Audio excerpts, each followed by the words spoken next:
This is GM Word of the Week, and I'm Fiddleback.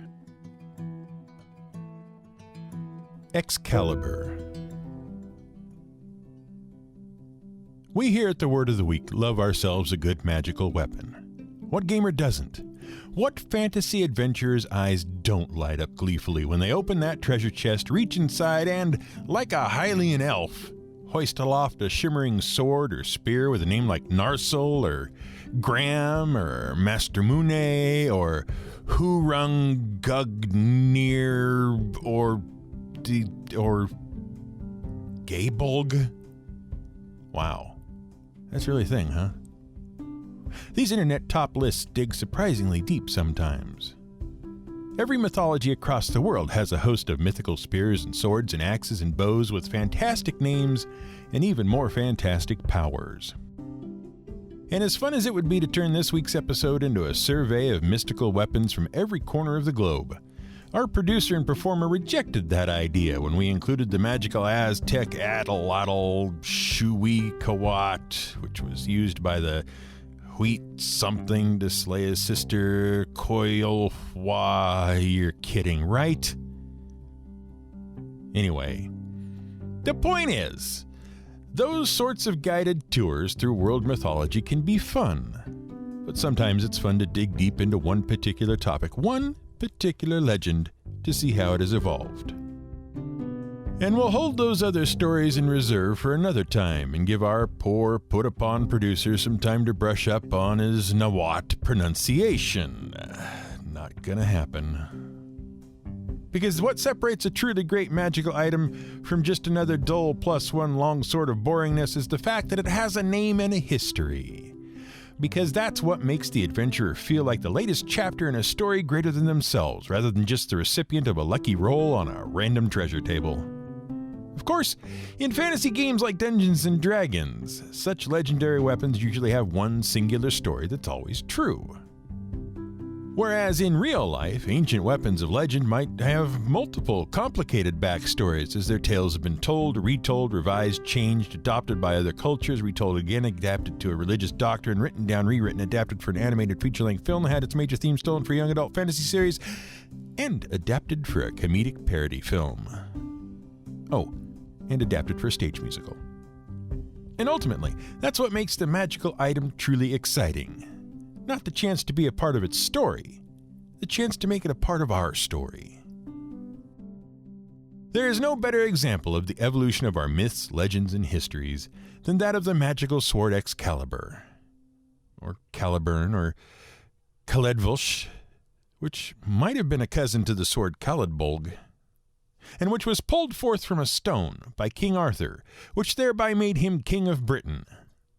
Well, at least the Welsh. Or the Britons of Wales.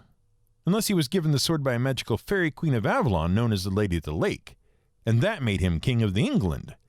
Except what really made him King of the England was the defense of England against the Saxons, who were themselves from England, because England wasn't really a country then. And Arthur really ended up being King of the Welsh, well, of the Britons of Wales. And then he ruled Wales, from his great castle Camelot, which was probably just an unimpressive little hill fort. And that's if he even existed. Confused? We're not surprised. Because if you're familiar with the sword of Excalibur and the king who carried it, and you're American like we are, you probably got all of your information from one of two sources. And if you're a gamer, and you're not as old as we can bet on which of the two you were quoting continuously at the game table. And it's not the cartoon. The cartoon we're referring to here, in case you haven't figured it out, is Walt Disney's The Sword and the Stone, a 1963 animated feature-length film adaptation of the first of 4 books in T.H. White's The Once and Future King series, which was a retelling of the myth of King Arthur. Well, technically, the book The Sword and the Stone was published alone in 1938, and then it was republished later as part of the tetralogy in 1958, which just goes to show how muddy these mythical waters have become. Now, we're going to spoil the story of The Sword and the Stone here, briefly, because we have to be honest with you. The movie is kinda bland. Basically, once upon a time, there was this king of England named Uther. But he died and left no heir. But then magically, there appears this sword, that's Excalibur, stuck in an anvil in London. And it has this inscription that says that whoever can pull the sword out of the anvil is the rightful king. And since no one can get it out, there is no king, and England falls into a dark age. Years later, this bumbling, useless, loser kid named Wart, who, unsurprisingly, turns out to be Arthur, ends up through various plot contrivances as the student of a wizard named Merlin. Arthur and Merlin turn into fish and birds and squirrels for reasons, and then Arthur pulls out the sword, and he's king. And then all of the other reindeer who used to laugh and call Wart names come to love him, and his name went down in history. Now, here's the thing. That is part of the legend of King Arthur. Well, it's definitely derived from the legend. Disney only lightly alludes to some parts and glosses over others, but the key elements are all there. According to the most common and popular version of the legend, and we'll talk about where that one came from in a bit, Uther Pendragon was the ruler of a tribe of people known as the Britons. That's Britons. If you want to get technical, they were called the Celtic Britons, and really, they were a collection of tribes descended from the Celts. But to really understand this whole thing, we have to explain something about the history of the island of Great Britain and its collision with the history of the Roman Empire. Now, you know from some of our previous episodes, like Ogma, that the British Islands, including Ireland and Great Britain, were peopled by various tribes known collectively as the Celts. The Goidelic or Gaelic Celts ruled most of Ireland, and the Brittonic Celts ruled most of Great Britain. There was also a tribe in the north of Great Britain known as the Picts, and scholars argue over whether to call them Britons or not. But even if they were basically Britons at one point, they wouldn't be for long. Now, these Celtic tribes were loosely unified by their common cultures and languages, and their territories expanded and contracted as tribes fought for land and joined or left various tribal alliances. And then the Romans arrived. In 43 CE, the Roman Empire invaded the British Isles and conquered most of southern Great Britain and parts of northern Great Britain and southern Scotland. The Britons who came under Roman rule were allowed to keep their land, but they were ruled by Roman governors. And the fight against the Roman invasion and the subsequent occupancy unified the British tribes. Cultural diffusion, including the spread of Christianity from Rome to the British tribes, gradually transformed those people. Not so the northern Picts nor many of the Gaelic Celts, who remained independent and held on to their own Celtic traditions. Gradually, Rome lost interest in Britain. Even before their formal retreat from Britain in the beginning of the 5th century CE, many of the British lands were effectively functioning independently from Roman rule. And after their retreat, the British tribes and the other peoples of the British Isles were free to do what they would. Or they would have been, if not for the invasion of the Anglo-Saxons. The Anglo-Saxons were Germanic tribespeople from Europe who had been displaced and forced to spread as a result of their own wars with the Roman Empire. And those tribes established numerous kingdoms along the eastern coast of England. Meanwhile, the Gaelic Celts of Scotland began expanding through northern England, conquering the Picts and spreading south. The Britons found their lands shrinking against the Gaelic and Anglo-Saxon encroachments until they found themselves mostly boxed into the Kingdom of Brittonia in modern-day Wales and scattered lands on the southern and western shores of Great Britain. Some Britons also established kingdoms on the European mainland, such as Brittany in modern-day France. And it was during this period, as the Saxons and the Scots were conquering more of their lands, that the Britons turned to Arthur, son of Uther Pendragon. Uther was the king of the Britons during these troubled times, but his counselor, the wise magician Merlin, foresaw further division and strife to come. He predicted that when Uther died, the Britons would fracture and there would be a great war over who should claim the throne. And that war would allow the Saxons and Gaels to conquer them once and for all. So he advised Uther to hide his heir, Arthur, and raise him in secret. Merlin didn't want some uppity usurper to kill the kid before he was strong enough to claim the throne if Uther died. And while Arthur was still a baby, now safely hidden away, Uther did die. And there was a great conflict over who would be king. And now Merlin had a problem. With Arthur's pedigree thusly concealed, he was safe for a few years until he was powerful enough to claim the throne and keep it. But how could Arthur prove his right to rule and unify the Britons? Thus, Merlin used his magic to plunge a sword into a stone, and he inscribed on the sword that it could only be drawn by the true King of England. No one could draw the sword, of course. No one except Arthur. And once he did, he gathered a group of powerful and loyal knights and led them against the Saxons. At the Battle of Baden Hill, Arthur struck a decisive blow against the Germanic Saxons. After several more victories, he secured the borders of the British kingdom and halted the Saxon incursions. And this part, it seems, really did happen. Though scholars debate whether Arthur was a real historical figure, they do know that the Battle of Baden Hill and numerous other battles really did happen, and they eventually led to a stalemate between the Britons, the Saxons, and the Scots. At least for a while. But the thing is, that sword in the stone was not Excalibur. Excalibur was a different sword. And that brings us to the other popular source of gamer knowledge of the Arthurian legend. And that knowledge arose from a very unlikely source, a sextet of British television writers who had no idea what the heck they wanted to do with themselves. But they were sure it would be pretty cool when they did it. We're speaking, of course, of the Monty Python comedy troupe and their hit film that would eventually become a Broadway musical, Monty Python and the Holy Grail. The story begins in the early 1960s. That's the story of the Monty Python film, not the story of the Holy Grail. We'll get back to that. And it starts at Cambridge University and Oxford University. At Cambridge, 3 members of a performing troupe known as the Footlight Society became friends: John Cleese, Graham Chapman, and Eric Idle. Meanwhile, at Oxford, the writers Terry Jones and Michael Palin also met while working together with various campus performance troupes. When the Footlight Society went on tour in America, they befriended a writer from a humor magazine called Help, Terry Gilliam. By chance, this group of 6 talented comedians, performers, and writers met time and again while working on various television projects in England. Idle, Palin, Jones, and Gilliam were involved at one point in a television series for children called Do Not Adjust Your Set. Cleese and Chapman, meanwhile, collaborated on other projects together, and their collaborations earned them a coveted chance to create a show of their own.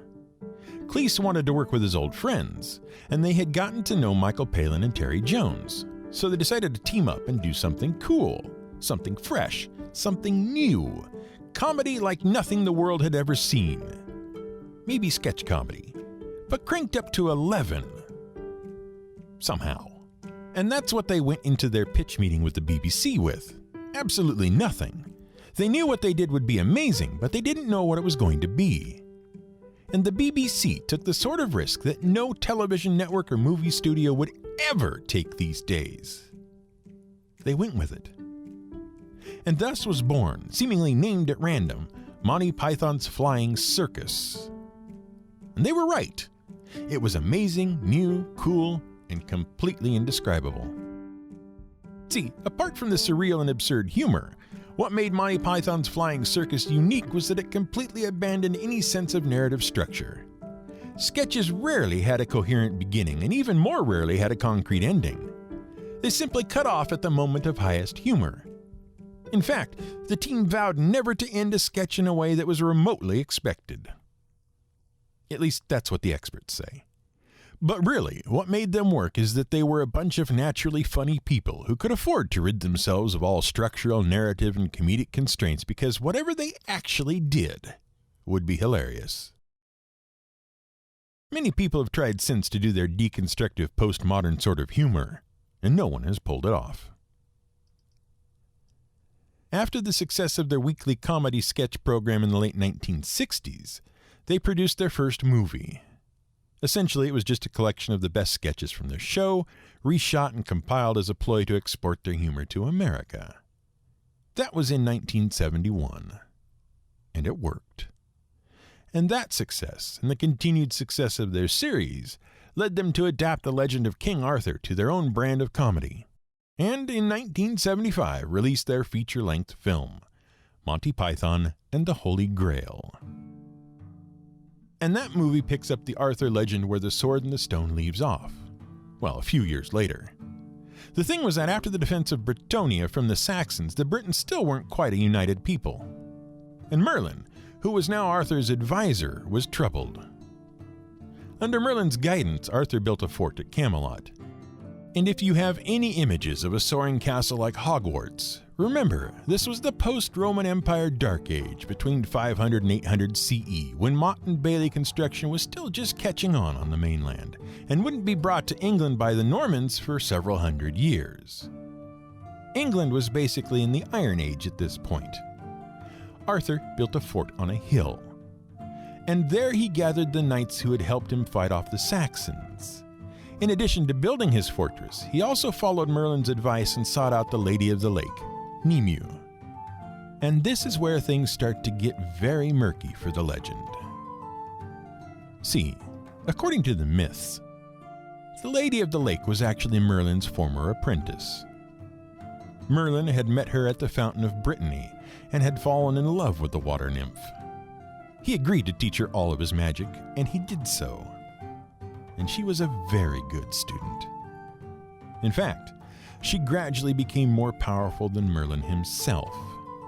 She even briefly imprisoned Merlin out of jealousy. And she also became Arthur's advisor, replacing Merlin. But gradually, with retellings of the myth, the Lady of the Lake, Nimue, was split into two characters. The Lady of the Lake, who was also the surrogate mother of the knight Lancelot in a story that would take too long to recount, and Morgan Le Fay, a powerful sorceress and foil to Merlin and eventually to King Arthur. Complicating this further is the fact that the name Nimue seems to be derived from the name of the Roman and Greek Mnemosyne, who was the mother of the 9 river nymph muses, and who had a habit of popping up in myths to hand out magical weapons. But older tellings of the story identify her more closely with the Celtic water goddess Caventina. Now, Caventina was an interesting figure because she was associated with the mercurial and moody nature of water itself, and also associated with luck and chance. So it was a common practice to throw things like coins, weapons, and other valuables into bodies of water to earn the favor of Lady Luck. Yes, that's where both the name Lady Luck and the practice of pitching pennies into wells and fountains came from. Anyway, Nimue or Caventina or whatever had this sword, Excalibur. Well, it was originally named Caliburn, and that name merely means irresistible cut. And when Arthur sought her out at Merlin's behest, she presented him the sword. And when Arthur drew the sword from its scabbard, it blinded his foes. Beyond that, it had pretty much the powers you'd expect from a magic sword. That is, if you cut or stabbed someone with it, they would get injured or die. See, interestingly enough, except for the blinding radiance thing, the sword was just a symbol of Arthur's power. It was the scabbard that had the real magic. The person who bore the scabbard of Excalibur could not die. If injured, they would not even bleed, and it was only after the scabbard was stolen from Arthur by Morgan Le Fay and thrown into the lake that Arthur was able to die. See, after claiming Excalibur, building Camelot, and gathering his knights, Arthur tried his darndest to be a beacon of chivalry, order, and just rule, and he held his knights to the same high standard. But England was still kind of a mess of infighting, and so, to unify the people once and for all, Arthur and his knights undertook a great quest to find the legendary Holy Grail, a cup that had been used to catch Jesus Christ's blood at his crucifixion and which supposedly would grant magical power up to and including everlasting life to whoever had it, but which had been lost centuries before. But they never found it. And meanwhile, civil war broke out amongst the Britons. Arthur, having lost the scabbard of Excalibur, was stabbed by his traitorous nephew Mordred. Mortally wounded, Arthur was sent by boat to the fairy otherworld of Avalon, and the sword Excalibur was cast back into the water and reclaimed by the Lady of the Lake. That's the end of the story. Except this story is only the modern version. As we alluded to with our discussion of the Lady of the Lake, the actual legend of Excalibur and King Arthur is much more complicated. And that's because the story has been told and retold and romanticized numerous times since it was first written down. And even worse, it was told and retold many times before it was written down. See, the first reliable reference to King Arthur comes from a history of Britain, written by the Welsh monk Nennius in 830 CE. And he didn't call Arthur a king. He simply referred to him as a warrior who fought 12 battles against the Saxons, including the battle at Mount Badon. It was another Welshman, a cleric, by the name of Geoffrey of Monmouth, who claimed Arthur had actually been a king in a book he wrote in 1133 CE about the history of the kings of England. And he claimed his information came from an ancient Celtic manuscript that he and only he had access to. But still, he was just a warrior king who'd fought off the Saxons. Done and done. And then things started to get weird. Because in the 1100s, chivalry and feudalism were starting to take hold across Europe, and with them the idea of the chivalrous knight. And two French authors wrote a few versions of the Arthurian legend, with the Iron Age Celtic warriors reimagined as chivalrous knights despite defending a kingdom that existed 500 years before chivalry was a thing. The quest for the Holy Grail, a popular legend from the time, was first mentioned in 1180 by French author Robert de Boron of Burgundy. An English priest added the bit about Arthur going to Avalon and possibly not dying from his wounds in 1200 CE. And all of these different accounts were swallowed up in 1485 in one of the first printed books to ever be published, La Mort d'Arthur, The Death of Arthur, by Sir Thomas Malory. And that was the account that became the basis for all of the modern retellings, up to and including Monty Python's Broadway musical Spamalot. And each author who retold the story polluted it with more and more concepts from their own modern age. And that's how Camelot became a castle and Arthur became a holy knight on a holy quest, instead of just a guy with a sword who defended his people from other guys with swords. Of course, it gets even muddier when you consider that the story of Arthur also had at least 300 years of being passed down through oral traditions before it was written down in 830 CE, and much of it was based on Celtic legends that were older still than that. And so you can see, any author who takes up the story today, just like any adventurer who finds a legendary magical weapon, is just adding another chapter onto a long, complicated story that's far bigger than themselves.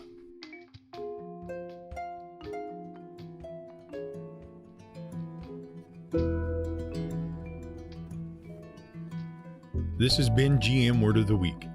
It's written and researched by The Angry GM and produced by me, Fiddleback. You can support us on Patreon at patreon.com/GM Word of the Week. You can find more at gmwordoftheweek.com and theangrygm.com.